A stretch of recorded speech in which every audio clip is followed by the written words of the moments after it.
ఓం నమో వెంకటేశాయ. So ఎన్నికల ఫలితాల గురించి దేశవ్యాప్తంగా మరియు ఆంధ్రప్రదేశ్ రాష్ట్రానికి సంబంధించి నేను ఇచ్చినటువంటి ప్రిడిక్షన్ లో నేను నరేంద్ర మోడీ గారి ప్రభావం తగ్గుతుంది అని చెప్పడం జరిగింది. అలాగే ఆంధ్రాలో జగన్మోహన్ రెడ్డి గారు గెలుస్తారు అని చెప్పడం జరిగింది.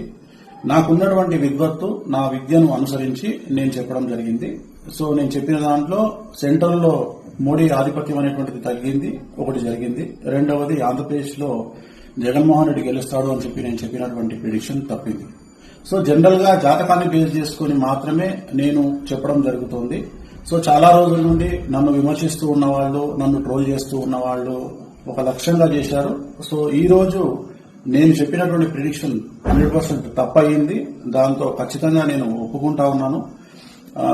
సో ఇన్ని రోజులు నాతో సహకరించి నాతో ఉన్న వాళ్ళకి, అలాగే ఇక ముందు నన్ను ఫాలో అయ్యి నాతో ఉండే వాళ్ళందరికీ కూడా మంగళాకాంక్ష. ఓం నమో వెంకటేశాయ. సో ఎన్నికల ఫలితాల గురించి దేశవ్యాప్తంగా మరియు ఆంధ్రప్రదేశ్ రాష్ట్రానికి సంబంధించి నేను ఇచ్చినటువంటి ప్రిడిక్షన్ లో నేను నరేంద్ర మోడీ గారి ప్రభావం తగ్గుతుంది అని చెప్పడం జరిగింది. అలాగే ఆంధ్రాలో జగన్మోహన్ రెడ్డి గారు గెలుస్తారు అని చెప్పడం జరిగింది. నాకున్నటువంటి విద్వత్తు, నా విద్యను అనుసరించి నేను చెప్పడం జరిగింది. సో నేను చెప్పిన దాంట్లో సెంట్రల్ లో మోడీ ఆధిపత్యం అనేటువంటిది తగ్గింది, ఒకటి జరిగింది. రెండవది ఆంధ్రప్రదేశ్ లో జగన్మోహన్ రెడ్డి గెలుస్తాడు అని నేను చెప్పినటువంటి ప్రిడిక్షన్ తప్పింది.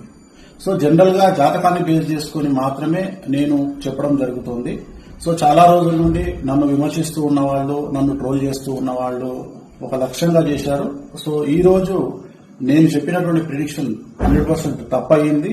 దాంతో ఖచ్చితంగా నేను ఒప్పుకుంటా ఉన్నాను. సో ఇన్ని రోజులు నాతో సహకరించి నాతో ఉన్న వాళ్ళకి, అలాగే ఇక ముందు నన్ను ఫాలో అయ్యి నాతో ఉండే వాళ్ళందరికీ కూడా మంగళాకాంక్ష.